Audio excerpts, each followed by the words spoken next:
सभी का simplified physics channel में स्वागत है। अगर आपने अभी तक इस चैनल को सब्सक्राइब नहीं किया है तो कर लीजिए। आगे आपके कोर्स से रिलेटेड जो भी वीडियो अपलोड करेंगे तो उसकी जानकारी आपको तुरंत मिल जाएगी। जिस वीडियो में जितना पढ़ाएंगे उसके नोट्स डिस्क्रिप्शन में दी गई PDF लिंक में मिल जाएगी, वहां से आप नोट्स डाउनलोड कर सकते हैं। आज हम आपको पढ़ाएंगे विद्युत धारा भाग 7। इसके पहले वाले भाग हम आपको पिछली वीडियो में पढ़ा चुके हैं। भाग 7 में हम आपको पढ़ाएंगे सेलों का संयोजन, इसमें श्रेणी क्रम संयोजन, समांतर क्रम संयोजन और मिश्रित क्रम संयोजन। इसके पहले हम संधारित्रों का संयोजन पढ़ चुके हैं।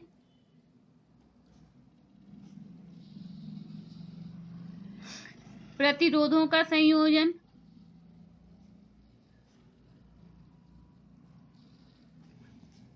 अब है सेलों का संयोजन। संधारित्र का ये था, प्रतिरोध में ये था, ठीक है। ये संधारित्र का पहली प्लेट, ये दूसरी प्लेट, ये प्रतिरोध, ठीक है। तो इसमें क्या होता है, लैंग्वेज वही, सेल क्या होते हैं, ये प्लस और ये माइनस, ठीक है। अब इसमें लैंग्वेज कैसे लिखते हैं, जैसे इन दोनों में लिखी है वैसे इसमें लिखेंगे। इसमें प्रतिरोध लेके चले थे, इसमें संधारित्र की प्लेटें और इसमें ध्रुव लेके चलेंगे, ठीक है। तो लैंग्वेज वही है, ठीक है। क्या होता है श्रेणी क्रम संयोजन में, सेलों का संयोजन श्रेणी क्रम संयोजन में, ठीक है। तो देखते हैं श्रेणी क्रम संयोजन क्या होता है। इसमें सेलों के श्रेणी क्रम संयोजन में पहले सेल के ऋण ध्रुव को दूसरे सेल के धन ध्रुव से, दूसरे सेल के ऋण ध्रुव को तीसरे सेल के धन ध्रुव से जोड़ते हैं। क्या सेलों के श्रेणी क्रम संयोजन में पहले सेल के ऋण ध्रुव को दूसरे सेल के धन ध्रुव से तथा दूसरे सेल के ऋण ध्रुव को तीसरे सेल के धन ध्रुव से जोड़ते हैं। अंत में पहले सेल के धन ध्रुव को तथा अंतिम सेल के ऋण ध्रुव को बाह्य प्रतिरोध से जोड़ देते हैं, जिससे बाह्य प्रतिरोध में विद्युत धारा बहने लगती है। एक बार फिर से देखते हैं। सेलों के श्रेणी क्रम संयोजन में पहले सेल के ऋण ध्रुव को दूसरे सेल के धन ध्रुव से तथा दूसरे सेल के ऋण ध्रुव को तीसरे सेल के धन ध्रुव से जोड़ते हैं। अंत में पहले सेल के धन ध्रुव तथा अंतिम सेल के ऋण ध्रुव को बाह्य प्रतिरोध से जोड़ते हैं, जिससे बाह्य प्रतिरोध में विद्युत धारा प्रवाहित होने लगती है। अब मान के चलेंगे कि अपने पास कितने हैं, माना n सेल हैं। कितने सेल हैं, ये n सेल हैं जो श्रेणी क्रम में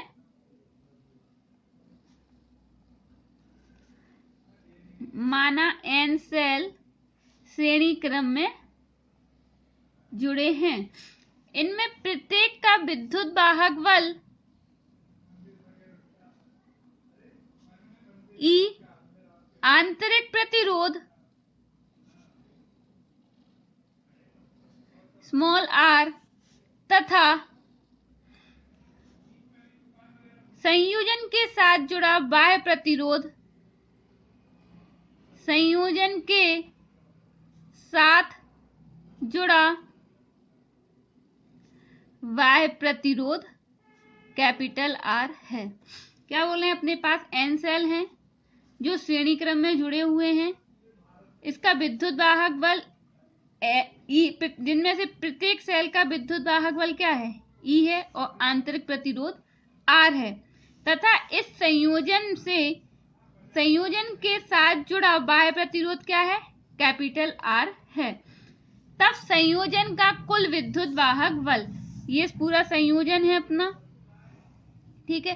तो इस संयोजन का कुल विद्युत वाहक बल, तब संयोजन का कुल विद्युत वाहक बल कितना हो जाएगा। ये एन बार जुड़े हैं, ई एन सेल हैं, तो ये सभी ऐड हो जाएंगे तो क्या हो जाएगा एन ई। ठीक है, सभी सेल श्रेणी क्रम में जुड़े हुए हैं, जितने भी सेल हैं, तो उनके आंतरिक प्रतिरोध भी जो आर है वो काय में श्रेणी क्रम में जुड़े होंगे। जब सभी सेल श्रेणी क्रम में हैं तो आंतरिक प्रतिरोध भी श्रेणी क्रम में जुड़ जाएंगे। तब संयोजन का कुल आंतरिक प्रतिरोध कितना हो जाएगा। तब संयोजन का कुल आंतरिक प्रतिरोध एन आर, ये क्या हो जाएगा, कुल जुड़ जाएंगे ये इस हिसाब से R plus dot dot dot R, ये एन बार एन टाइम्स हो जाएगा, तो ये कितना आ जाएगा एन आर। ये क्या हो गया एन आर। अतः परिपथ का कुल प्रतिरोध, तो परिपथ का जो कुल प्रतिरोध होगा वो ये आंतरिक प्रतिरोध प्लस बाह्य प्रतिरोध। ठीक है, तो क्या हो जाएगा, संयोजन का आंतरिक प्रतिरोध कितना है एन आर है और बाह्य प्रतिरोध आर है, तो क्या हो जाएगा आर प्लस एन आर। ठीक है, अब क्या लिखेंगे, यदि परिपथ में बहने वाली धारा आई हो, यदि परिपथ में बहने वाली धारा आई हो तो ओम के नियम से धारा आई बराबर क्या हो जाएगा, कुल विद्युत वाहक बल बटे कुल प्रतिरोध। तो कुल विद्युत वाहक बल कितना है अपने पास एन ई, और प्रतिरोध कितना है यहाँ आर प्लस एन आर, ये आई बराबर हो गया समीकरण नंबर 1। यही श्रेणी क्रम में जुड़े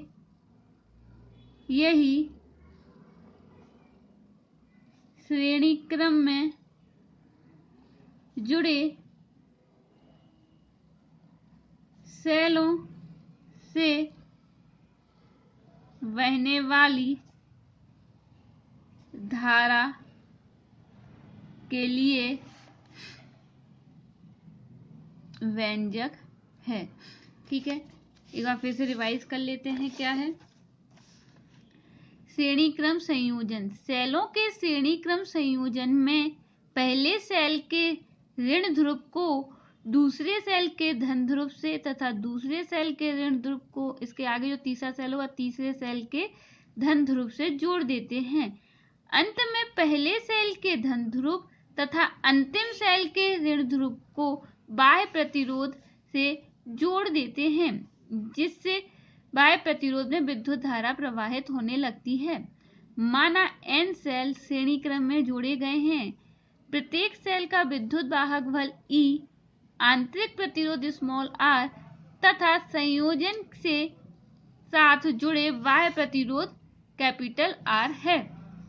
तब संयोजन का कुल विद्युत वाहक बल कितना हो जाएगा Ne हो जाएगा। ठीक है, अतः सेल श्रेणी क्रम में जुड़े हुए हैं तो आंतरिक प्रतिरोध भी श्रेणी क्रम में जुड़ जाएंगे। अतः आंतरिक प्रतिरोध संयोजन का कुल आंतरिक प्रतिरोध कितना हो जाएगा NR। ठीक है, अतः परिपथ का कुल प्रतिरोध कितना हो जाएगा, ये बाह्य प्रतिरोध हो जाएगा और प्लस सेल का आंतरिक प्रतिरोध, तो R प्लस NR। यदि परिपथ में बहने वाली धारा I हो तो ओम के नियम से क्या हो जाएगा, I इज इक्वल टू कुल विद्युत वाहक बल बटे कुल प्रतिरोध। तो I बराबर कुल विद्युत वाहक बल कितना हो गया NE अपॉन में R प्लस NR। यही श्रेणी क्रम में जुड़े सेलों से बहने वाली धारा के लिए व्यंजक है।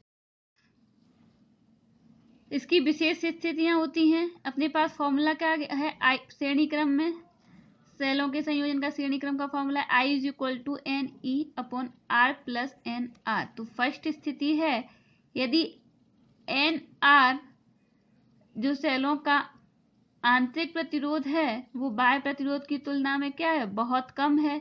ठीक है, तो इसको क्या नगण्य मान लेंगे। तो I बराबर क्या हो जाएगा NE/R। तो इसको कैसे लिख देंगे, N इंटू एक सेल से बहने वाली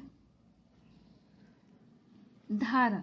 ठीक है, तो इसको क्या कैसे लिखेंगे, यदि सेलों का आंतरिक प्रतिरोध बाह्य प्रतिरोध की तुलना में नगण्य है तो सेलों से बहने वाली धारा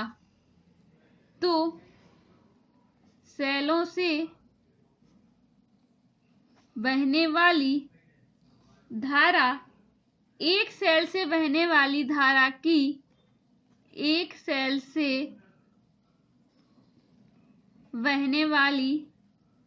धारा की n गुनी होती है। इस स्थिति में क्या होता है, धारा का मान अधिकतम होता है। इस स्थिति में धारा का मान अधिकतम होता है। ठीक है, क्या है, यदि सेलों के संयोजन में सेलों का आंतरिक प्रतिरोध बाह्य प्रतिरोध की तुलना में नगण्य है तो सेलों से बहने वाली धारा एक सेल से बहने वाली धारा की n गुनी होती है। इस स्थिति में धारा का मान अधिकतम होता है। सेकंड कंडीशन है अपनी R कम है लेस देन NR।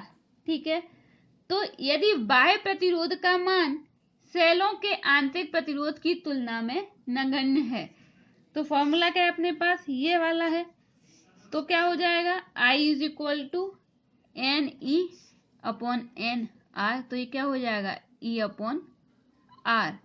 ठीक है, तो क्या हो जाएगा, ये एक सेल से बहने वाली धारा, एक सेल से बहने वाली धारा।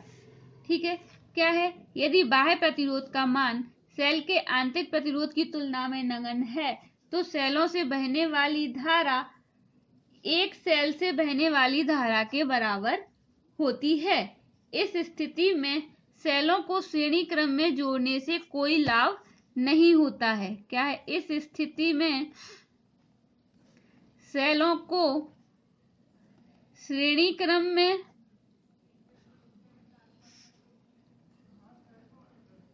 जोड़ने से कोई लाभ नहीं होता है। अतः सेलों को श्रेणी क्रम में तब जोड़ना चाहिए सेलों को श्रेणी क्रम में तब जोड़ना चाहिए जबकि उनका आंतरिक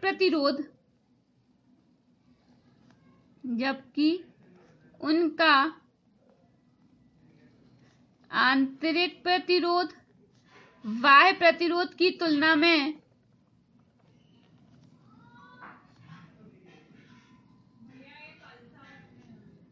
नगण्य हो। ठीक है, सेलों को श्रेणी क्रम में तब जोड़ना चाहिए जबकि उनका आंतरिक प्रतिरोध बाह्य प्रतिरोध की तुलना में नगण्य हो।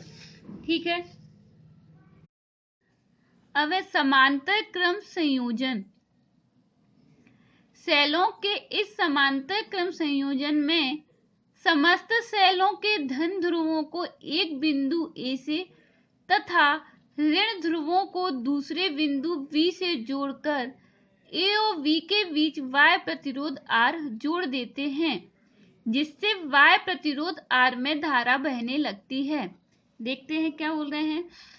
सेलों के इस समांतर क्रम संयोजन में समस्त सेलों के धन ध्रुव को, जितने भी सेल हैं उनके धन ध्रुव को एक बिंदु A से तथा ऋण ध्रुव को दूसरे बिंदु V से जोड़कर A और V के बीच बाह्य प्रतिरोध R को जोड़ देते हैं, जिससे बाह्य प्रतिरोध R में धारा बहने लगती है। माना N सेल हैं जो समांतर क्रम में जुड़े हुए हैं। क्या है? माना N सेल हैं जो समांतर क्रम में जुड़े हैं। माना प्रत्येक सेल का विद्युत वाहक बल E, आंतरिक प्रतिरोध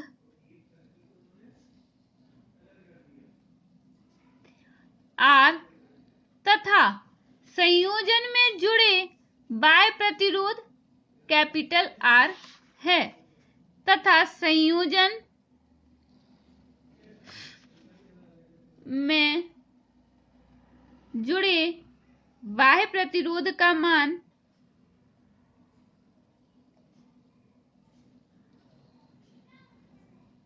कैपिटल R है। तब संयोजन का कुल विद्युत वाहक बल, तब संयोजन का कुल विद्युत वाहक बल कितना हो जाएगा? E। इसमें विभवांतर विद्युत वाहक बल चेंज समांतर क्रम में वही रहता है, इसमें चेंज नहीं होता है। ठीक है, तो इसका क्या आ जाएगा? ये E ही आ जाएगा। उसमें क्या था? श्रेणी क्रम में जितने भी विद्युत वाहक बल थे जो श्रेणी क्रम में जुड़े थे उनको ऐड हो गया था, तो वो NE आ गया था। इसमें क्या सबका एक ही रहेगा, तो इसको E लिख देंगे। ठीक है, यदि संयोजन का आंतरिक प्रतिरोध, यदि संयोजन का आंतरिक प्रतिरोध R डैश हो तो, ठीक है। अब देखो, जो अपना आंतरिक प्रतिरोध है, जब सेल श्रेणी क्रम में जुड़े हैं तो आंतरिक प्रतिरोध को भी क्या श्रेणी क्रम में जुड़ा हुआ मान लेंगे। तो आंतरिक प्रतिरोध कैसे निकालेंगे? 1/R dash is equal to 1/R plus 1/R plus 1/R dot dot dot, ये N बार हो जाएगा। ठीक है, तो इसको कैसे लिख देंगे? N/R। तो R डैश बराबर क्या हो जाएगा यहाँ से? R/N। ठीक है, ये तो क्या हो गया? संयोजन का आंतरिक प्रतिरोध निकल आया। अब परिपथ का कुल प्रतिरोध कितना हो जाएगा? अतः परिपथ का कुल प्रतिरोध R प्लस R डैश, तो इसको कैसे लिख देंगे? R plus R/N। यदि परिपथ में बहने वाली धारा का मान, यदि परिपथ में बहने वाली धारा का मान कैपिटल I हो तो ओम के नियम से, तो धारा I बराबर क्या हो जाएगा? कुल विद्युत वाहक बल बटे कुल प्रतिरोध। तो I बराबर क्या हो जाएगा? E/R plus R/N। तो ये क्या हो जाएगा? E/ इसका LCM लेंगे, ये N, तो यहाँ पे NR प्लस R। तो I बराबर क्या हो जाएगा? N ऊपर पहुंच जाएगा, NE/NR प्लस R। ठीक है, यही क्या हो गया? समांतर क्रम में जुड़े सेलों से बहने वाली धारा के लिए व्यंजक। यही समांतर क्रम में जुड़े सेलों से बहने वाली धारा के लिए व्यंजक है। ठीक है, एक बार फिर से कर लेते हैं रिवाइज। क्या है समांतर क्रम संयोजन? सेलों के इस समांतर क्रम संयोजन में समस्त सेलों के धन ध्रुव को बिंदु A से तथा ऋण ध्रुव को बिंदु B से जोड़कर A और V के बीच बाह्य प्रतिरोध R जोड़ देते हैं, जिससे बाह्य प्रतिरोध R में धारा बहने लगती है। माना N सेल समांतर क्रम में जुड़े हैं, प्रत्येक सेल का विद्युत वाहक बल E तथा आंतरिक प्रतिरोध स्मॉल r तथा संयोजन से जुड़े बाह्य प्रतिरोध का मान कैपिटल R है। तब संयोजन का कुल विद्युत वाहक बल कितना हो गया? स्मॉल e हो गया। यदि संयोजन का आंतरिक प्रतिरोध R डैश हो तो जब सेल्स समांतर क्रम में है तो आंतरिक प्रतिरोध भी क्या समांतर क्रम में होंगे, तो इसको निकाल लीजिए तो 1/r डैश क्या हो जाएगा? 1/r plus 1/r plus 1/r, ये n बार, तो इसका मान क्या हो जाएगा? n/r। तो r डैश बराबर क्या हो गया? r/n। ये क्या हो गया? संयोजन के आंतरिक प्रतिरोध का मान आ गया। अतः परिपथ का कुल प्रतिरोध क्या हो जाएगा? ये हो जाएगा r प्लस आंतरिक प्रतिरोध का मान, तो r प्लस r डैश, तो r प्लस r/n। यदि परिपथ में बहने वाली धारा का मान कैपिटल I हो तो ओम के नियम से क्या हो जाएगा? I इज इक्वल टू कुल विद्युत वाहक बल बटे कुल प्रतिरोध। तो कुल विद्युत वाहक बल कितना हो गया अपना? E, और ये क्या हो जाएगा? R plus r/n। इसका एलसीएम ले लेंगे तो ये n, तो यहाँ n r हो जाएगा प्लस r, n ऊपर चला जाएगा तो I is equal to NE/NR plus r। यही समांतर क्रम में जुड़े सेलों से बहने वाली धारा के लिए व्यंजक है। अब है इसकी विशेष स्थितियां। समांतर क्रम में जुड़े सेलों से बहने वाली धारा के लिए व्यंजक क्या हो गया? NE/NR plus small r। ठीक है, यदि जो r है लेस देन n r या small r/n is less than r, तो इस समीकरण से क्या हो जाएगा अपने पास? I इज इक्वल टू, ठीक है, ये वाला टर्म क्या हो जाएगा? निगलेक्ट हो जाएगा यहाँ से, तो क्या हो जाएगा? NE/NR, तो E/R, तो क्या होगा? एक सेल से बहने वाली धारा, एक सेल से बहने वाली धारा।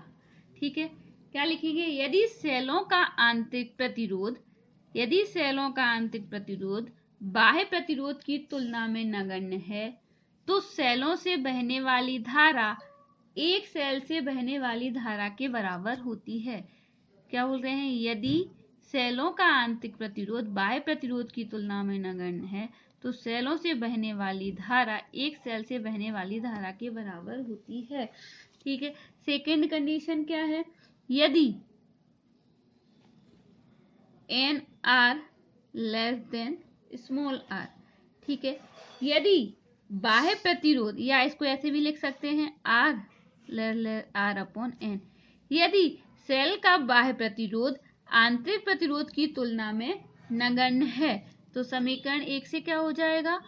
I is equal to NE/r। तो इसको कैसे लिख देंगे? NE/r।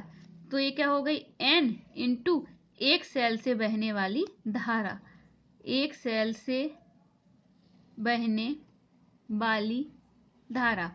तो इसको कैसे लिख देंगे? यदि बाह्य प्रतिरोध का मान सेल के आंतरिक प्रतिरोध की तुलना में नगण्य है तो संयोजन से बहने वाली धारा एक सेल से बहने वाली धारा की n गुनी होती है। क्या बोल रहे हैं? यदि बाह्य प्रतिरोध का मान सेल के आंतरिक प्रतिरोध की तुलना में नगण्य है तो संयोजन से बहने वाली धारा एक सेल से बहने वाली धारा की n गुनी होती है। ठीक है, इस स्थिति में धारा अधिकतम होगी। अतः सेलों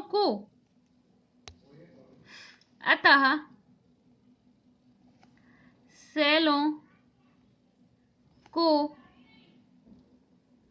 समांतर क्रम में उस स्थिति में जोड़ना चाहिए जोड़ना चाहिए, जबकि बाह्य प्रतिरोध सेलों के आंतरिक प्रतिरोध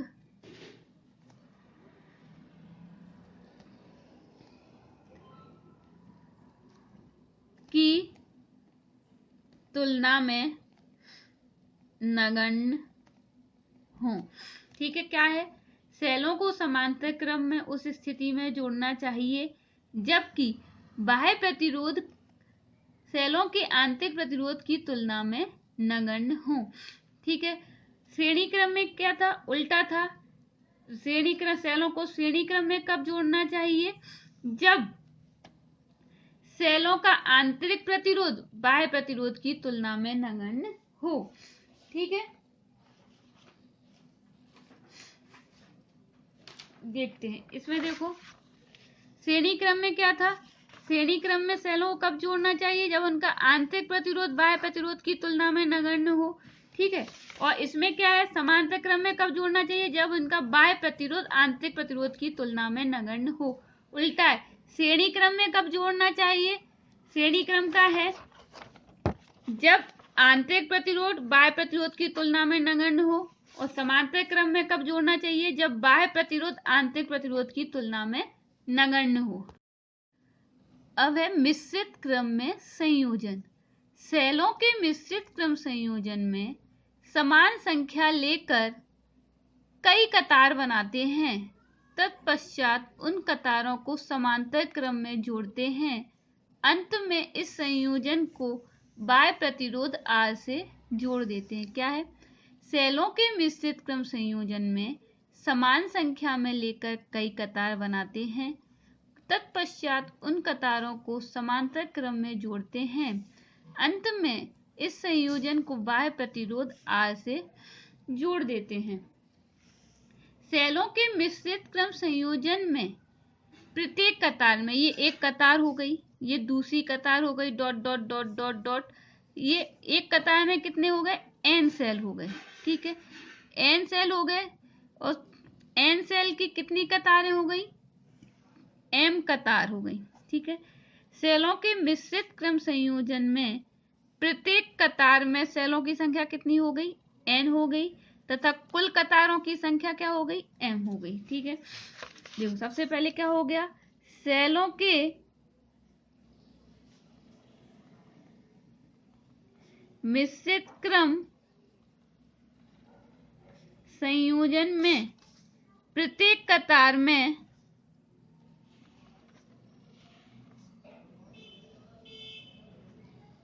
सेलों की संख्या स्मॉल n तथा कुल कतार कितनी हो गई? कुल कतार की संख्या कैपिटल M। माना प्रत्येक सेल का विद्युत दाहक बल कितना हो गया? E है। प्रत्येक सेल का विद्युत वाहक बल E, आंतरिक प्रतिरोध R तथा बाह्य प्रतिरोध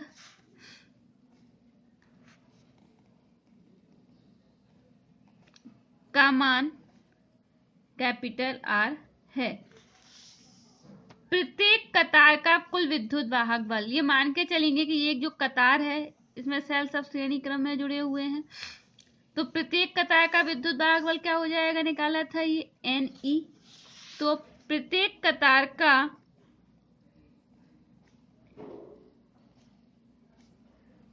विद्युत वाहक बल कितना हो गया?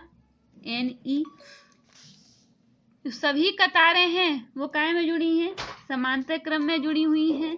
ठीक है, अतः संयोजन का कुल विद्युत वाहक बल, ये पूरा संयोजन है तो इसका कुल विद्युत वाहक बल क्या हो जाएगा?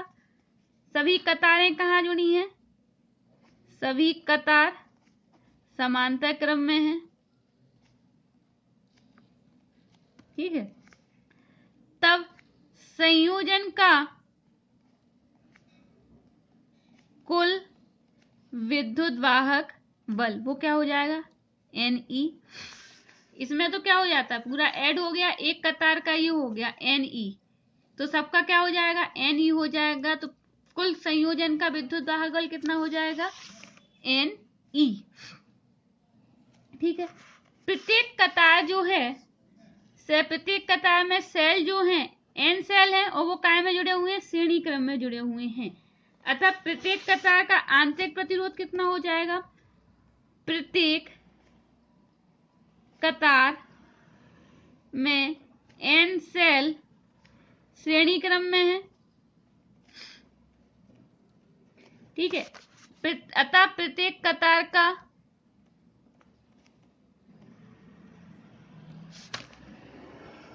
आंतरिक प्रतिरोध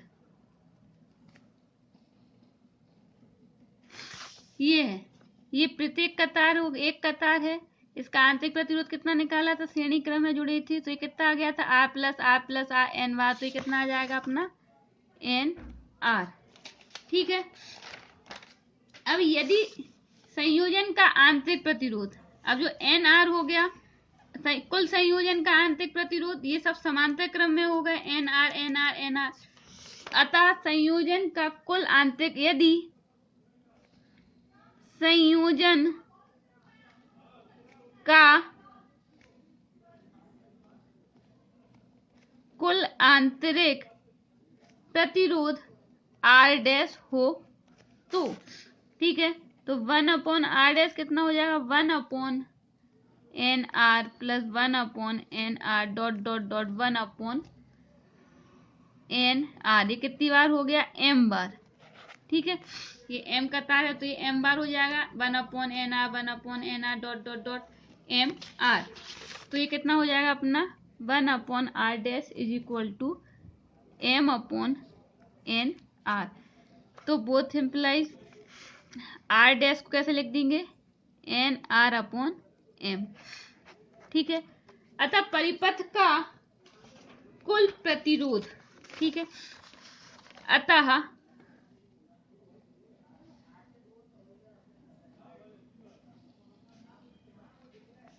कुल प्रतिरोध कितना हो जाएगा, बाह्य प्रतिरोध हो जाएगा और संयोजन का कुल प्रतिरोध।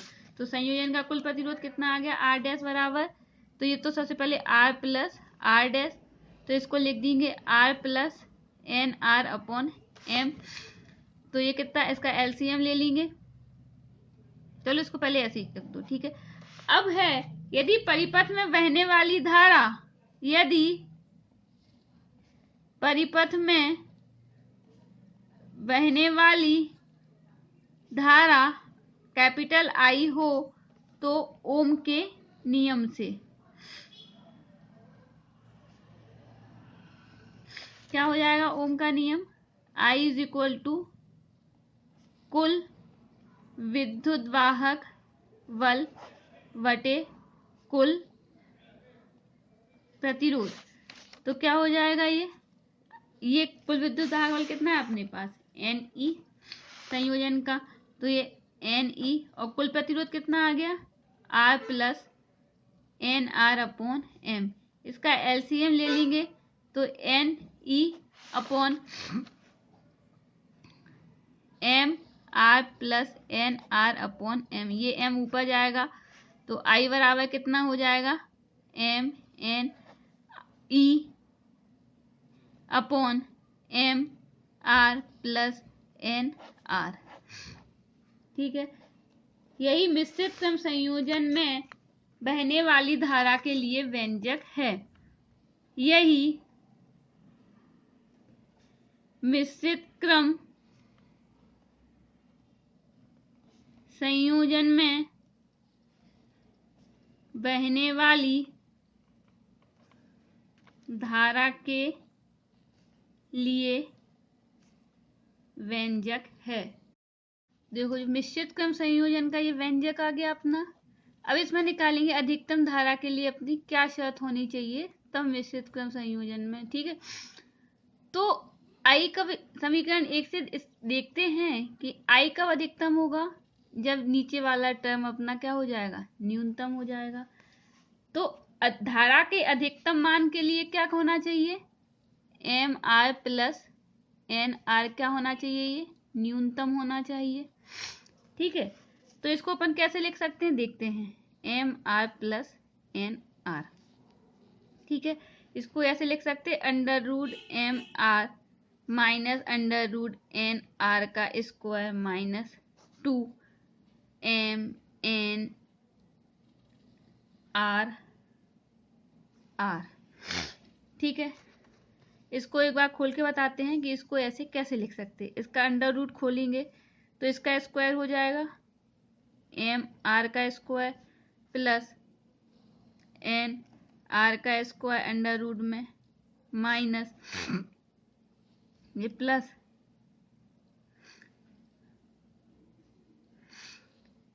ये प्लस होगा यहाँ पे। ठीक है, माइनस ये हो जाएगा under root M R 2 M R N R plus under root 2 M N R R. इससे ये कैंसिल हो जाएगा और इसको स्क्वायर हो जाएगा। ठीक है, तो ये क्या हो जाएगा, M R plus N R, यही टर्म आ गया।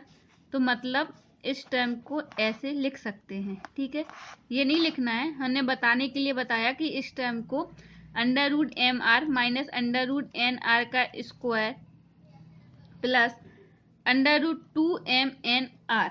ठीक है, अब जो ये वाला टर्म लेते हैं, ये वाला टर्म तो ऋणात्मक होगा नहीं। ठीक है, ये क्यों ऋणात्मक नहीं हो सकता, क्योंकि ये वर्ग के रूप में है। तो ये न्यूनतम कब होगा, जब इसको 0 के बराबर रख देंगे, under root M R minus under root N R बराबर 0। तो अंडर रूट एम आर बराबर अंडर रूट एन आर, तो एम आर बराबर एन आर। ठीक है, तो आर बराबर एन आर अपॉन में एम। ठीक है, तो समीकरण नंबर 2 क्या स्पष्ट होता है, अतः सेल से बहने वाली धारा का मान उस स्थिति में अधिकतम होगा जब बाह्य प्रतिरोध का मान आंतरिक प्रतिरोध के मान के बराबर, जब बाह्य प्रतिरोध का मान संयोजन के आंतरिक प्रतिरोध के मान के बराबर हो। क्या बोल रहे हैं, अतः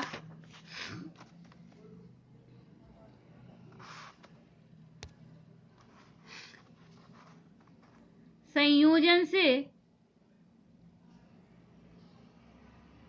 बहने वाली धारा का मान उस स्थिति में अधिकतम होगा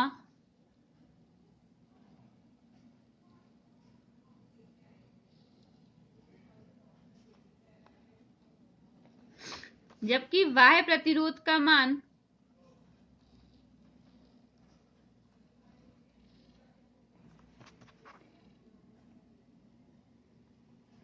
संयोजन के आंतरिक प्रतिरोध के बराबर हो। संयोजन के आंतरिक प्रतिरोध के बराबर हो। ठीक है, तो बराबर रखेंगे तो क्या आ जाएगा, यहां से देखते हैं इस वाली इक्वेशन से। तो आई मैक्सिमम एम आर बराबर एन आर करना है, तो एम एन ई अपॉन में 2 एम आर एक इक्वेशन तो ये हो सकती है, या M N E upon 2 N R एक इक्वेशन ये हो सकती है। ठीक है, दोनों ये आई मैक्सिमम की इक्वेशन हो गई। समझ में आया ये शर्त क्या है, आई अधिकतम धारा कब होगी, जब ये टर्म न्यूनतम होगा। ठीक है, तो इस टर्म को कैसे लिख सकते हैं, इस टर्म में लिख सकते हैं, ये वाला टर्म अपना नेगेटिव नहीं हो सकता है। ठीक है, ये क्यों नेगेटिव नहीं हो सकता है, क्योंकि ये वर्ग है। तो ये न्यूनतम कब होगा, जब इस टर्म को 0 के बराबर कर दिए। ठीक है, तो अंडर रूट एम आर बराबर अंडर रूट एन आर और एम आर बराबर एन आर। अतः सेल से बहने वाली धारा का मान उस स्थिति में अधिकतम होगा जबकि बाह्य प्रतिरोध का मान संयोजन के आंतरिक प्रतिरोध के बराबर हो। तो आई मैक्सिमम क्या हो जाएगा, M N E upon 2 M capital R, या आई मैक्सिमम बराबर M N E upon 2 N are.